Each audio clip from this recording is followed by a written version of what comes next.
करें इंग्लिश वाले सरदार जी ऐप और सीखें इंग्लिश। हेलो फ्रेंड्स, फ्रेजेस की दुनिया में 5 और फ्रेज आपके सामने हैं। तो let us move to know the meanings of the phrases so that at the time we speaking these phrases can be used to interpret the right thoughts. और जब कभी एग्जाम में आ जाएं तो वहाँ पे भी आपको परेशानी ना हो।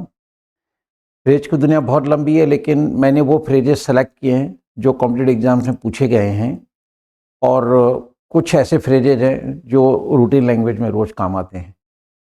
राइट, तो नेक्स्ट 5 फ्रेजेज देखते हैं। इन ए टाइट स्क्वीज। राइट, जैसे आप किसी के पास गए हेल्प के लिए एंड ही फेल्ट सॉरी। कारण कुछ भी हो सकता है, उसके साथ परेशानी थी और उसने मतलब जो है सॉरी बोल दिया। तो आपने आके मेरे को बोला कि मैंने कहा कि आपका काम हो गया। तो आपने कहा कि नहीं sir, he nowadays he is in tight squeeze. अभी वो खुद परेशानी में है, that's why he couldn't help me. तो जब कभी भी कोई परेशानी में हो उस समय आप ये बोल सकते हैं he is in A tight squeeze. Next आता है इन फाइन फैटल, सुखद स्थिति में। जैसे मान लो किसी का बिजनेस में लॉस हो गया, फिर उसने थोड़ा सा लोन वोन लेके वापस बिजनेस को शुरू किया, ईश्वर ने सिर पे हाथ रखा और वो वापस वो अपलिफ्ट हो गया। ठीक है, उसका बिजनेस अच्छा चलने लगा। तो हम कहेंगे, मैंने पूछा कि अब आजकल वो किस स्थिति में, मतलब कैसा है, ठीक ठाक है? तो उसने कहा नहीं सर, अब उसका व्यापार अच्छा चल रहा है and now days he is in fine fatal, कि आजकल वो सुखद स्थिति में है। तो इस तरह से इन फ्रेजेस को सुनकर जो सेंटेंस में बोल रहा हूँ एग्जाम्पल के तौर पे, ऐसे एग्जाम्पल खुद बनाएं and whenever you get an opportunity to use these phrases, वहाँ पे आप इनको यूज़ करना है। अब ये सारे फ्रेज एकदम रिफ्लेक्ट तो नहीं होंगे, इसके लिए we have to develop the habit of revision. Revision ही आपको ये टिप्स पे लाएगा, एंड जब ये आपके टिप्स पे होंगे तो no doubt at the time of speaking you will feel very comfortable to interpret your thoughts in a proper way. तो इन फाइन फैटल मीन सुखद स्थिति में। नेक्स्ट आता है रैक स्टोरेज।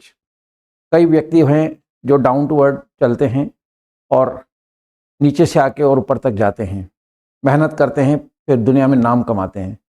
तो हम कहेंगे कि भाई if you talk about he is rack storage. Racks वैसे फटे पुराने कपड़ों को बोला जाता है, चिथड़ों को बोला जाता है, यानी कि इंडिकेशन है टुवर्ड्स पॉवर्टी, गरीबी की तरफ। तो ही इज़ रैक स्टोरेज, कि उसने बहुत मेहनत करके और यहाँ तक आया है। तो इस तरह से इस फ्रेज को आप यूज़ करें। नेक्स्ट आता है नुक एंड क्रेनी। हर स्थान पर, माना कि कोई मर्डर हो गया, police investigated nook and cranny to get the clue but failed. Police ने पूरे मतलब छानबीन करी हर स्थान पर। Police investigated nook and cranny to get the clue of the murder case but failed. Sentence कैसा भी बना लीजिए, इसलिए कि कहा जाता है कि आप सेंटेंस खुद बनाएं।